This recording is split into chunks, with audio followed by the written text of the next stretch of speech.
Daniel had stopped counting the days since his life had begun falling apart. At first, he believed that every difficult season eventually came to an end. He kept telling himself that tomorrow might bring something better. But tomorrow kept arriving with another problem. After losing his job, Daniel spent weeks searching for work. Every morning, he wore his best shirt, printed another copy of his resume, and walked into offices with hope in his heart. Every evening, he returned home with that hope a little smaller. His small apartment felt colder with every passing day. Bills covered the kitchen table, and an eviction notice waited near the door. Yet the greatest pain in his heart was not his own suffering. It was knowing that his younger sister, Emma, was fighting an illness he could not afford to treat. Still, Daniel prayed. Every night, he whispered the same words, asking God to make a way. But as the days passed, the silence became heavier. Daniel had always believed in prayer. His mother had taught him to pray when he was afraid, grateful, confused, or heartbroken. She used to say, "God may not answer in the way you expect, but He never stops listening." Daniel remembered those words, but remembering them and believing them were becoming two different things. One night, he sat beside the window and stared at the city lights. Somewhere, families were laughing over dinner. Somewhere, people were planning vacations and celebrating birthdays. Meanwhile, Daniel was wondering how he would pay next month's rent. He folded his hands and tried to pray, but no words came. For the first time, he wondered whether God had grown tired of hearing from him. The thought made him feel ashamed, but he could not push it away. "How long am I supposed to wait?" he whispered into the darkness. There was no answer, only the quiet hum of the city outside his window. In the corner of Daniel's apartment sat a cardboard box that he rarely opened. Inside were the last things that belonged to his mother: a scarf, an old Bible, several photographs, and a handwritten letter she had once given him. That night, Daniel opened the box. His fingers trembled as he held one of the photographs. In it, his mother was smiling beside him, and Emma, when they were children. They looked happy and safe. Daniel suddenly wished he could return to those days when life felt simple. He remembered his mother's final days. She had been weak, but her faith had remained strong. One evening, she held Daniel's hand and whispered, "When you don't understand what God is doing, don't let go of His hand." Daniel closed his eyes as tears filled them. "I don't know how to hold on anymore, Mom," he whispered. He placed the photograph against his chest and sat alone in the darkness, wishing someone could tell him what to do next.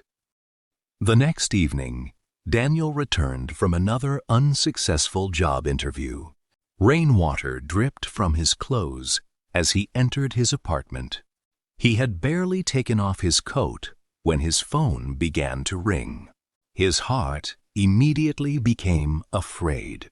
It was the hospital. "Mr. Kata?" a nurse asked gently. "Your sister has been asking for you." Daniel swallowed hard. "Is she okay?" There was a brief silence. "She needs you." Daniel did not ask any more questions. He grabbed his coat and rushed back into the rain. The journey to the hospital felt longer than usual. Every red light felt unbearable. Every second brought another frightening thought. When he finally entered Emma's room, she was lying quietly in bed. Her face was pale, but she smiled when she saw him. "You look terrible," she whispered. Daniel tried to smile. "So that's how you greet your favorite brother?" Emma gave a weak laugh. For a brief moment, the fear disappeared, but Daniel knew it was still waiting quietly in the room with them. Daniel sat beside Emma and held her hand. The room was quiet, except for the soft sounds of the medical machines. After a while, Emma looked at him and asked, "Did you pray today?" Daniel froze. It was such a simple question, but it touched the deepest wound in his heart. He looked away. "I don't know anymore, Emma." Her smile faded. "You don't know what?" Daniel tried to hold back his emotions, but he couldn't. "I don't know if God is listening." Emma stared at him quietly. "I've prayed for a job." "I've prayed for you." "I've prayed for help," Daniel continued.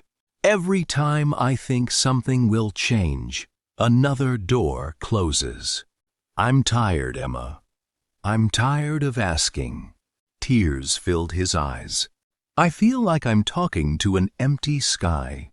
Emma gently squeezed his hand. "Maybe the sky isn't empty," she whispered. "Maybe we just don't know where the answer is coming from." Daniel wanted to believe her, but that night, hope felt like something too heavy to carry. After Emma fell asleep, Daniel quietly left her room. He walked through the long hospital hallway and pushed open the doors, leading outside. The rain had stopped, but the cold air touched his face like a reminder that he was still awake, still alive, and still hurting. He sat on a bench near the hospital entrance. For the first time, Daniel allowed himself to stop pretending. He was not strong. He was not hopeful. He was simply tired. He covered his face with his hands and thought about everything he had lost. His job, his savings, his peace, and perhaps soon, he feared, his sister. The thought made his chest ache. Daniel looked toward the dark sky. He had prayed so many prayers before, but this one felt different. This one felt like the last thing he had left to give. Daniel slowly folded his hands. His voice was barely louder than a whisper. "God, this is my last prayer." The words hung in the cold air. "I don't know what else to say. I don't have strength left to pretend that I'm okay. I don't even know if I have enough faith left to ask you for anything." Tears rolled down his cheeks. "But if you are still there, please don't let Emma suffer alone. And please, help me find a reason to keep going." After saying those words, Daniel waited. He expected something, a feeling, a sign, a voice in his heart. But nothing happened. The street remained empty. The sky remained dark. Daniel gave a small, broken laugh. "Maybe this is goodbye," he whispered. He stood up and walked back inside, believing that his final prayer had disappeared into silence. He didn't know that sometimes an answer begins long before we recognize it. The following morning, Daniel returned to his apartment to collect some clothes and important papers. As he approached the building, he noticed an elderly man struggling with several heavy grocery bags. For a moment, Daniel kept walking. His own problems felt too large for him to notice anyone else's. But then he stopped. He thought of his mother. He walked back and picked up 2 of the bags. The old man looked surprised. "Thank you, son," he said. Daniel forced a small smile. "It's okay. He carried the groceries up 3 flights of stairs. The old man introduced himself as Mr. Thompson and invited Daniel inside for tea. Daniel almost refused. He had no time, no energy, no desire to speak to anyone. But something inside him told him to stay. He followed the old man into his small apartment, unaware that one simple act of kindness was about to change everything. Mr. Thompson's apartment was warm and quiet. Old photographs covered the walls, and the smell of tea filled the room. Daniel sat across from him, holding the cup between his cold hands. The old man looked at him carefully. "You look like a man carrying more than groceries." Daniel tried to smile, but the words broke through the wall he had built around his heart. For the next hour, he told Mr. Thompson everything. He told him about losing his job, the bills, his sick sister, his unanswered prayers. He spoke without expecting advice. He simply needed someone to listen. Mr. Thompson did not interrupt. When Daniel finally became silent, the old man nodded slowly. "My wife used to say that sometimes God answers our prayers through people who don't even know they're carrying the answer." Daniel looked at him, unsure what those words meant. Then Mr. Thompson slowly stood up and walked into another room. Mr. Thompson returned, holding an old photograph. "That was my wife," he said softly. "She was a nurse at St. Mary's Hospital for many years." Daniel looked at the photograph. After his wife died, Mr. Thompson explained, he had continued the charity fund she had started for families who could not afford medical treatment. Daniel's heart began beating faster. "Emma is being treated at St. Mary's," he said quietly. Mr. Thompson smiled. "Then perhaps you came to the wrong door at exactly the right time." Daniel could hardly breathe as Mr. Thompson explained that the charity fund could help with Emma's treatment. But there was another surprise. Mr. Thompson owned a small bookstore and needed someone trustworthy to manage it. "I can't promise you an easy life," he said, "but I can offer you honest work." Daniel's eyes filled with tears. The answer he had been searching for had not arrived with thunder. It had arrived carrying grocery bags. Daniel returned to the hospital that afternoon with a heart full of emotions. He walked into Emma's room and stood quietly beside her bed. She looked at his face and immediately became worried. "What happened?" Daniel tried to speak, but his voice shook. "Something happened today." He told her everything. The old man, the charity fund, the bookstore. Emma listened with tears in her eyes. When Daniel finished, she smiled. "You see?" she whispered. "Maybe God was listening." Daniel sat beside her and began to cry. For the first time in months, those tears were not only tears of pain, they were tears of relief. "I almost walked past him," Daniel said. Emma squeezed his hand. "But you didn't." Daniel looked down at their hands and understood something he had missed. Sometimes, the smallest decision can lead us toward the answer we have been praying for. The following weeks were not magically perfect. Emma still had difficult days. Daniel still worried about the future. The bills did not disappear overnight, and fear sometimes returned when he least expected it. But something inside Daniel had changed. He began working at the bookstore. Every morning, he opened the door and smelled the familiar scent of old pages and fresh coffee from the shop next door. He slowly learned the names of regular customers. He listened to their stories. Some had lost loved ones. Some had survived illnesses. Some were still waiting for their own answers. Daniel realized he was not the only person carrying invisible pain. One evening, he found himself helping a young man who had entered the store looking hopeless. Daniel remembered Mr. Thompson's kindness. He smiled and listened. Perhaps, he thought, this was how hope traveled from one person to another. One quiet evening, Daniel sat in the bookstore after closing. He looked around at the shelves filled with thousands of stories. Every book had moments of darkness before the final page. He thought about his own life.